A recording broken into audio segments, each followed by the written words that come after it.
మీరు కూడా బుద్ధి చెప్పాల్సిన అవసరం ఉంది.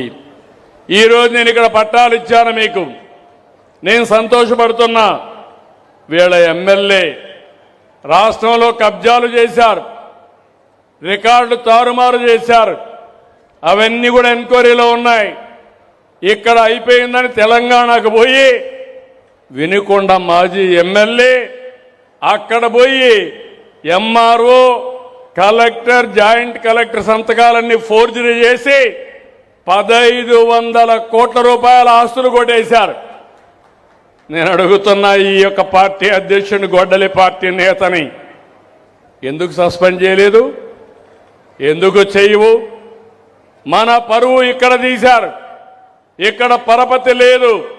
ఇక్కడ తప్పు చేసి ఇక్కడ ఉండేది సిబిఎన్ 1995.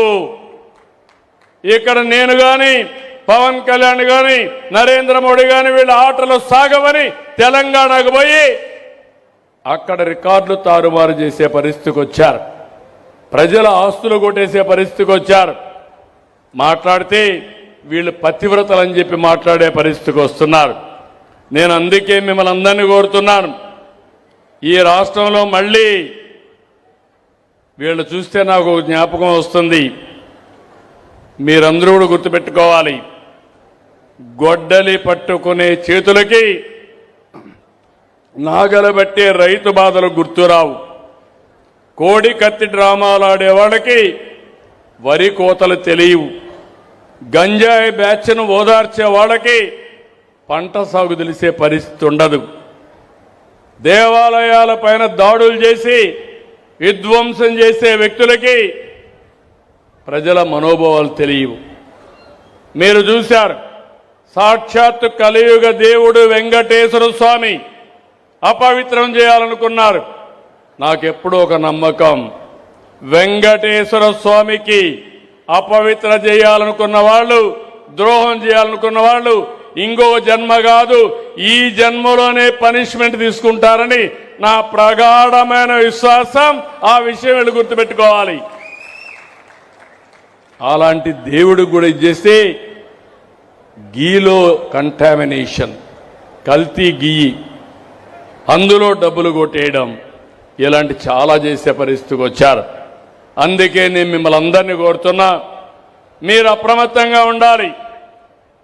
ఈరోజు మనం దీపావళి చేసుకుంటాం. ఎందుకు చేసుకుంటున్నాం అనుకుంటే, నరకాసురుని చంపారు కాబట్టి చెడు పైన మంచి విజయం సాధించిందనే ఉద్దేశంతో మళ్ళీ చెడుకు ఎవ్వరూ ప్రోత్సహించకుండా ఉండాలని దీపావళి మనం చేసుకుని నరకాసురుని గుర్తుపెట్టుకుంటాం. ఈరోజు మీరు గుర్తుపెట్టుకోవాలి, ఈ రాష్ట్రం అభివృద్ధి కావాలంటే ఇలాంటి దుర్మార్గుల్ని దూరం పెట్టవలసిన బాధ్యత మీ అందరిపైన ఉంది. ఈ ప్రభుత్వం అన్ని విషయాలు ఆలోచిస్తున్నాం. ఒక పక్క సంక్షేమం, ఎక్కడికక్కడ సంక్షేమాన్ని మెరుగైన సంక్షేమం ఇవ్వడానికి, ఆర్థిక అసమానతలు తగ్గించడానికి, నిజమైన పేదవారికి అండగా ఉండడానికి అనేక కార్యక్రమాలకు శ్రీకారం చుట్టాం. కడానని మీరు చూస్తే P4 అనే కార్యక్రమం కూడా తీసుకొచ్చాం. ఎవరైతే అగ్రస్థానంలో ఉండే 10 మంది ధనికులు కింద నుండే 20% దత్తత తీసుకుని ఎప్పటికప్పుడు వాళ్ళ యొక్క జీవితాల్లో మార్పు తీసుకురావడానికి పనిచేయడానికి ఈరోజు కేంద్రంలో కూడా మీరు ఒకసారి చూస్తే నరేంద్ర మోడీ గారు చేసే పనులన్నీ కూడా పేదవాళ్ళ కోసం ఆలోచించే కార్యక్రమాలు. ఈ విషయాలు మీరు ఎప్పటికప్పుడు గుర్తుపెట్టుకోవాల్సిన అవసరం ఉంది.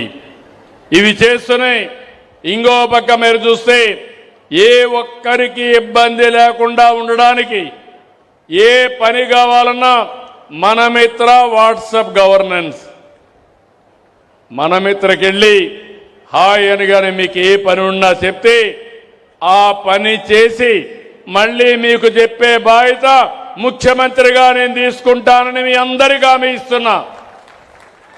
మీ అందరి దగ్గర సెల్ ఫోన్లు ఉన్నాయనుకుంటాను. ఉన్నాయా? సెల్ ఫోన్లు ఉన్నాయని చేలు పైకెత్తండి.